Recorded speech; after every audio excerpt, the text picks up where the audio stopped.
Welcome back to my channel. If you're new here, I'm Bree. Today's video, we're going to be doing a big book haul. All the books I bought in the first quarter of this year. Forewarning, it's a lot of books. I want to preface this by saying that I do use my library a ton. And I actually use it for like all my audiobooks, but I also go in and get quite a few physical books from my library. But I also just love to buy books, and I go to Half Price Books a lot, so the stacks just fell. But I like to buy books and I like to own them. So I have read a good chunk of the books I bought, and I do buy a lot of secondhand. And I also sell books on Pango, so I tend to get a lot of free credits. So just keep that in mind as we're going through the books. So let's get into the first stack. So these books I don't think I'm going to talk a lot about because I did make a book video of Come Book Shopping With Me where I went to all these indie bookstores and I tell you about the books that I got there. And so I bought all of these during that indie book crawl. So I'll link that above if you want to check that out, and there you could get more in-depth thoughts. But I have The Jasmine Throne by Tasha Suri, and can't wait to get to this one. I'll let you know if I've read them or not, but a lot of these I haven't read yet. And then I got this edition of The Adventures of Sherlock Holmes by Arthur Conan Doyle, and it's just a pretty edition of it. Then I have The Midnight Rooms by Danielle Coles, a horror book that I picked up.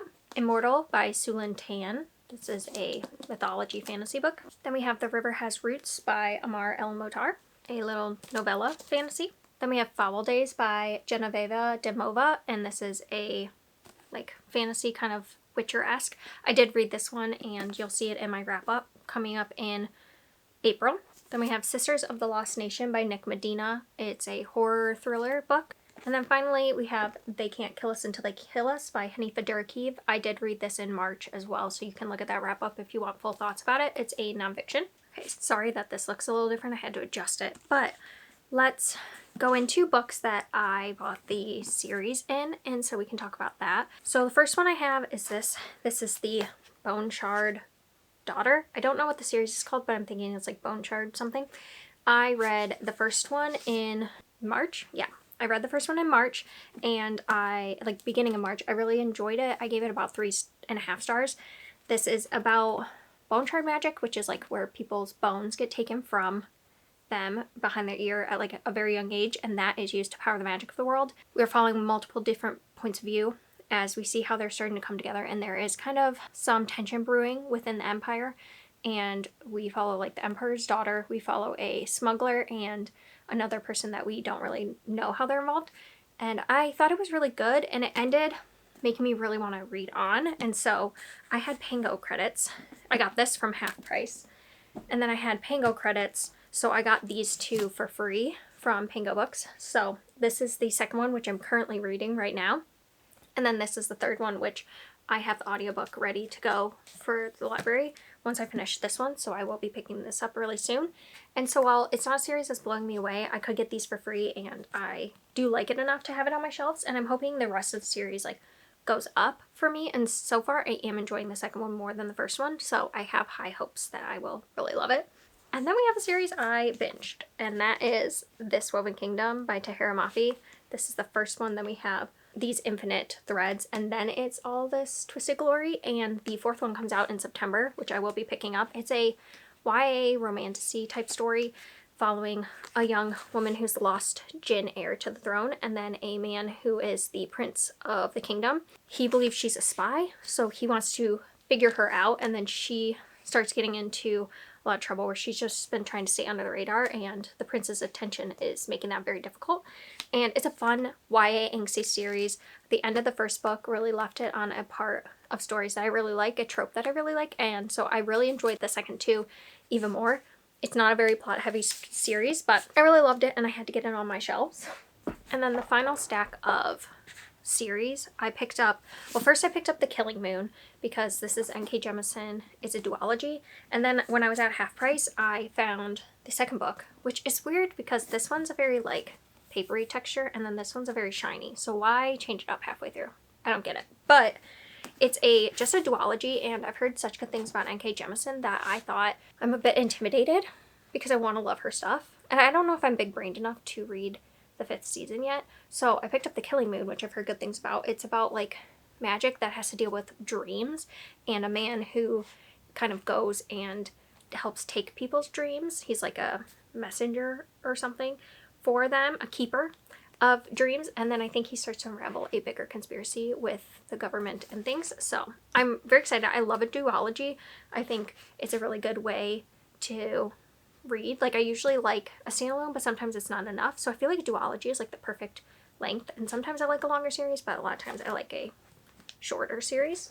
So then right after Christmas, I had a gift card that I could use for Barnes & Noble, and I decided to use it to buy all of the T. Kingfisher books that I didn't have. Well, I think I'm still missing a couple, but I just was like putting off getting T. Kingfisher books because you can't really get them. They're a little hard to get, like you can't get them in stores, and I'm not a big online book buyer. So I used my gift card to buy all of them. This one I read, Bryony and Roses by T. Kingfisher. This is a like Beauty and the Beast retelling. I read this last month in March, and I didn't really like it, unfortunately. I gave it 2.5 stars, which is like the lowest I've ever given a T. Kingfisher. So that's upsetting. But then I got Illuminations, and this is, I don't really know what a lot of these are about. I just know I want to read all of them. This one says, she knows in her heart that her family are the greatest painters of magical illuminations in the city, but the eccentric studio Madeline has fallen on hard times and the future is no longer certain. While she's trying to protect her family, she discovers a strange magical box protected by a painted crow. And I think that's going to lead her into some shenanigans. I really like the humor in T. Kingfisher's books. Then we have The Raven and the Reindeer. She likes to do retellings, and it's a retelling of Hans Christian Andersen's Snow Queen. So I'm interested. I like the Snow Queen story, so I think I will like this. Then we have Summer in Orcus.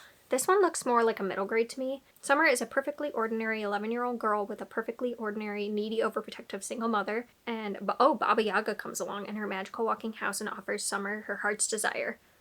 So she goes on a strange adventure. And that sounds really fun. I didn't really know what this is about, but I thought it looked so cute. And I did really like A Wizard's Guide to Defensive Baking, which is a middle grade by her. And so I thought I'd give it a try. Then we have Jackalope Wives, that's a hard word for me to say, and Other Stories. This is short stories, which I don't know how they're going to work out for me, but it looks like they have Jackalope Wives, see, I can't say that word, The Tomato Thief, Pocosin, and many others. I'm interested to give it a try. If there's anyone who could get me to like a short story collection, it's probably T. Kingfisher. And then I think this is her best known one outside of her things that have gotten republished and the Paladin series, but this is The Seventh Bride. She's a miller's daughter, and she is surprised when a mysterious nobleman shows up on her doorstep and proposes marriage, and so she's forced to agree to the engagement, and then she visits his remote manor house and discovers that not only was her betrothed married 6 times before, but all his previous wives are imprisoned in his enchanted castle. Sounds good. It sounds like maybe her first foray into some of her darker books, which I am a fan of her darker books, so very excited. Then very quickly, I'm going to go through these books because you will have seen my quarterly stats video, and I will have talked in depth about these, so I don't feel like I need to talk in depth about them again, but I read all of these, so we'll just go through them really quick. This is James by Percival Everett, a classic retelling of Huckleberry Finn. And then we have A Little Devil in America by Hanif Abdurraqib. This is another nonfiction by him. The Berry Pickers by Amanda Peters, a historical literary story. Then we have The Lion Women of Tehran by Marjan Kamali. It's a historical story set in 1950s Tehran. Then we have The Will of the Many by James Islington, a fantasy story. Feels very classic fantasy. And then we have Blood Over Brighthaven by Emma Wang, which is a story about woman learning about the city she lives in and the corruption there. I decided that the next stack I'm actually going to do is anticipated releases because I didn't really realize I had that many. So a lot of these were pre-orders, some of them weren't, but I have Good Dirt by Charmaine Wilkerson. I read Black Cake by her and really enjoyed it, and so I wanted to pick up her next book. I don't know much about this. There's a crime that happened, and I don't really want to know much about it. I just wanted to pick it up and go right into it after knowing how much I liked Black Cake. I really enjoyed her writing, so I'm hoping to get the same from this. I just haven't been in a literary fiction mood since January, but I do really want to get to it, but I just haven't picked it up yet. And then this is a very recent pickup, but I got Vera Wong's Guide to Snooping on a Dead Man. This is the second to the Vera Wong series. The first one I gave 5 stars 2 years ago.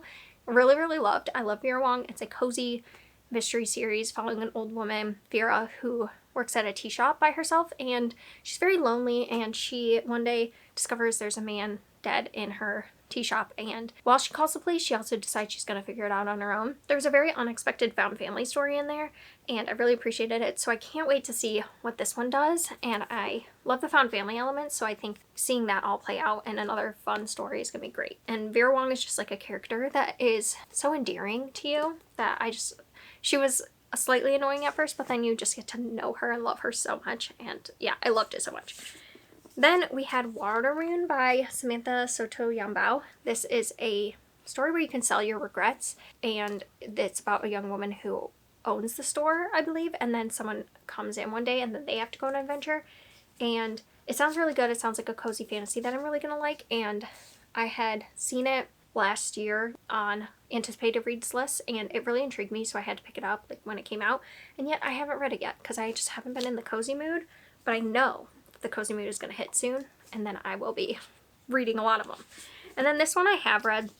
This is Finley Donovan Digs Her Own Grave. I actually got an arc of this, and I had already pre-ordered it.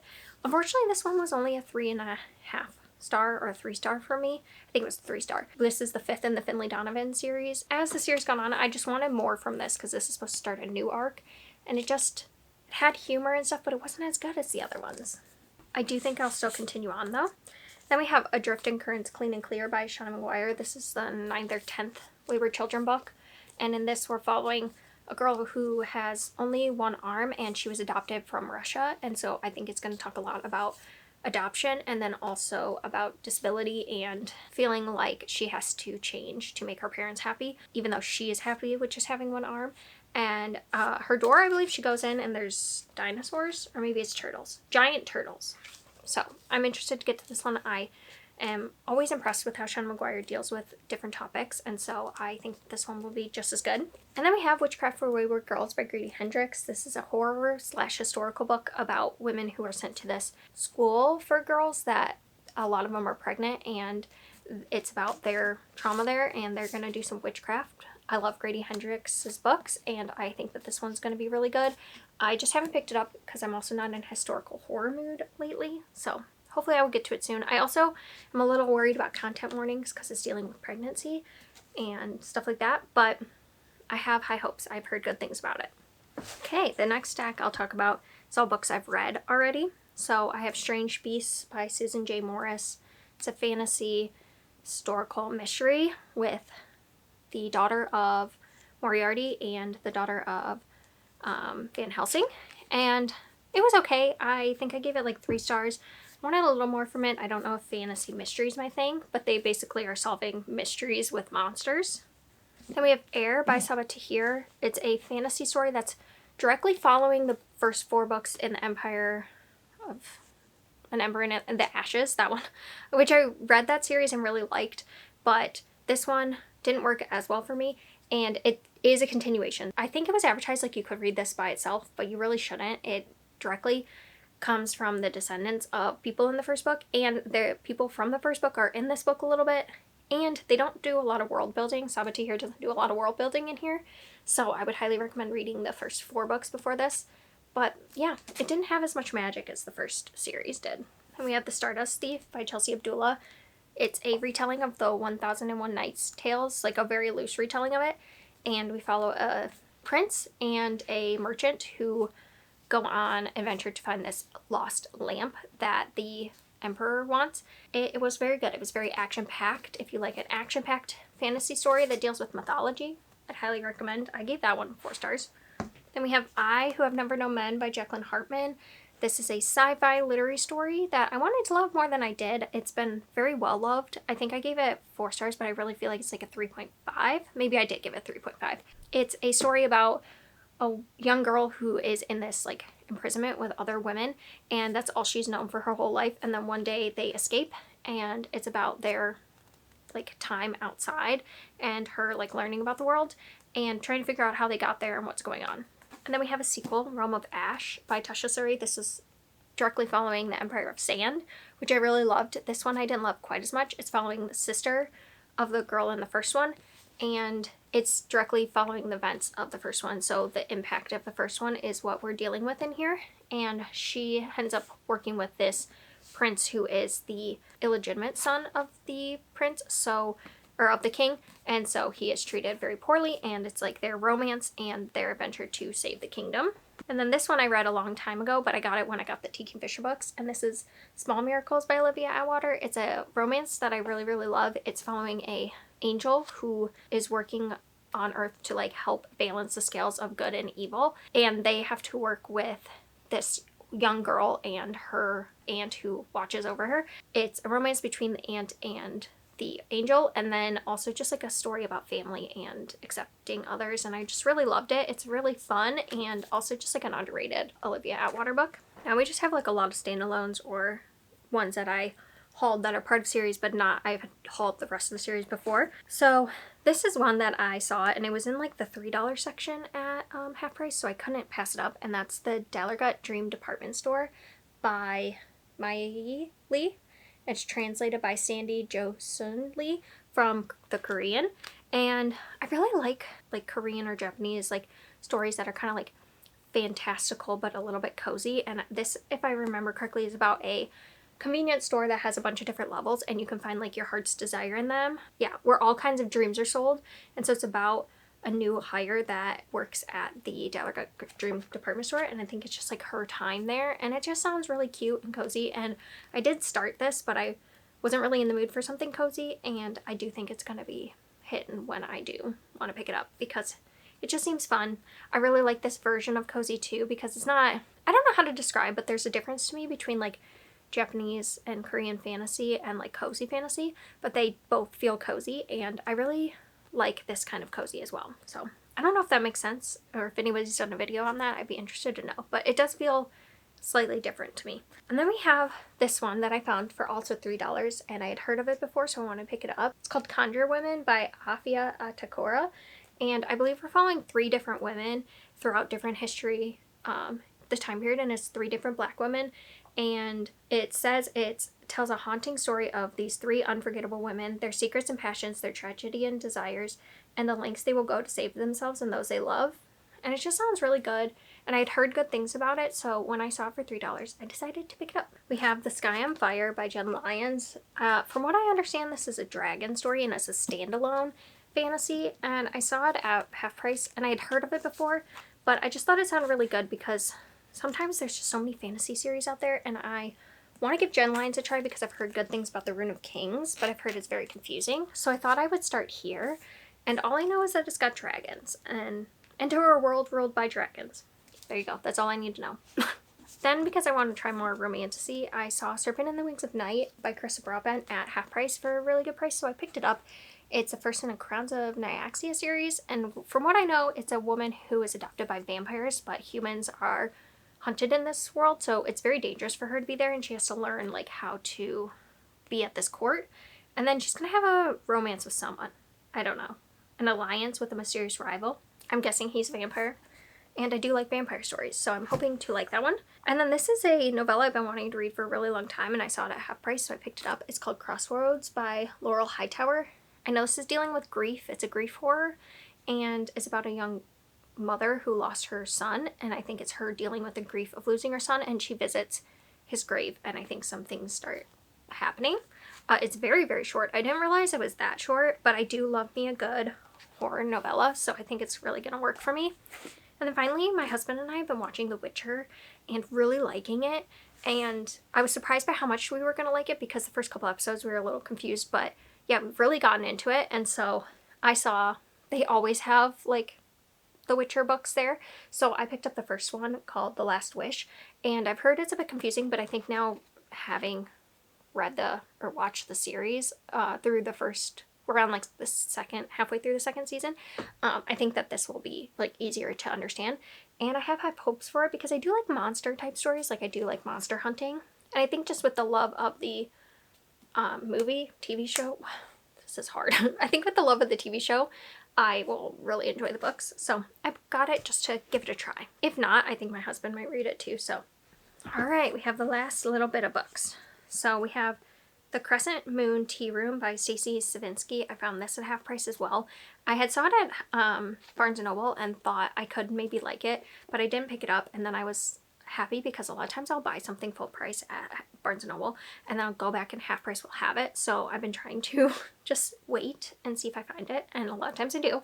So all I know is this is following three sisters who inherit a tea room, and it's supposed to be like magical, but I have a feeling it's not going to be super magical. I think it's going to be more about these three sisters, but it just sounds really cute. They have to deal with a council of witches that I think are going to take away one of the sisters' powers or something. They have to work together. From this, it looks like it might be a little historical because they've got like these old looking dresses on. So I think I could really like this. And I haven't heard anyone read it, but it just looks like a book I would enjoy. And then we have Floating Hotel. And I really got this from half price because I'd seen someone review it and it sounded really good, and I want to read more sci-fi. It's a floating hotel in the galaxy, and then it's talking about every guest has a secret. And so I think something starts going wrong on board and they have to figure out what's going on. And I just think the idea of a floating hotel sounds really interesting. Yeah, it says it's a high stakes slice of life novel, and that sounds like really good to me. So it's quoted by Tamsin Muir, which I know means nothing for the back of these books, but I'm intrigued and I want to read more sci-fi and try it out. And I know I say that every year and then I read like 3 sci-fi a year, but I really do. And then I picked up The Pomegranate Gate. This one I got from Barnes & Noble, and it's a historical fantasy that we're following during like the Spanish Inquisition, and we have 2 Jewish characters that are forced to flee, and one of them gets sucked into this alternate world where they're like, it's kind of like in City of Brass, they get sucked into like a world adjacent to their own. That's what happens to this character. And then we follow a guy who is the other person who was fleeing, and he has to try to find her, and I think it's their trials along the way. It's part of a series. It is a bit long, but I think I'm really gonna like it because I do like worlds within worlds, and I like a historical fantasy. So I've heard good things as well about this. Again, it's blurred by C.L. Polk, which I really like, so I think it's gonna be really good, and I'm hoping to pick this up soon because I think the audiobook will be available soon for me. And then I know this has gotten mixed reviews, but I've been so intrigued, and when I found it at half price, I had to get it. That's Lady Macbeth by Ava Reid. This is a like retelling of Lady Macbeth, and I have read only one Ava Reid before, and that's A Study in Drowning, and I liked it. I like the writing a lot, so I'm hoping that I would like it. And yeah, it's just a retelling of Lady Macbeth, which is a Shakespeare story, and I have high hopes for this one. I think I'm gonna enjoy it. And then this is a book I picked up off Pingo for free, and I have been wanting to read it for such a long time, but I have never been able to find it, and my library doesn't have it, and that's Mrs. Death by Selena Godin. And this is following the perspective of death, but it's also written very interesting ways. I think that it's got like lyrical writing, like sometimes it's in this kind of format. What do you call that? Poetry? I don't know. But it's got like a very interesting way of telling the story, and yeah, I think we're just following the perspective of death, and I've always been really intrigued, and she's telling her story. I want to know what happens in it, and I picked it up. And then this one I also found for $3, which I thought that was crazy at Barnes & Noble. No, at half price. And that's Martyr by Kaveh Akbar. And this, I've heard really good things. It's about a man who wants to be a martyr, and he goes around and he is trying to figure out how he can be a martyr. And I've heard just like really good things about it, that it really talks about a lot of hard-hitting themes that are present in the world, and I feel like if I like those kind of books, which I do, that I could really enjoy this, but I do think it's going to make me cry. So I'm prepared for that. It says Martyr is a work of gut-wrenching anguish and exquisite consolation, a book that sees into every corner of the human heart, that feasts down shame and despair and emerges with a vision of humanity that is capricious and full of grace, an astonishing debut. I just think it sounds so good, and I've heard amazing reviews, so for $3, yes, it's coming home with me. I'm not even going to try to pick this up, so there you go. There's the book haul I have for you. It's been a long time. I hope you enjoyed. I hope you maybe found something you might like, and leave a book stack emoji down below and a shopping bag emoji down below if you made it this far. And I appreciate you watching, and I will see you next time.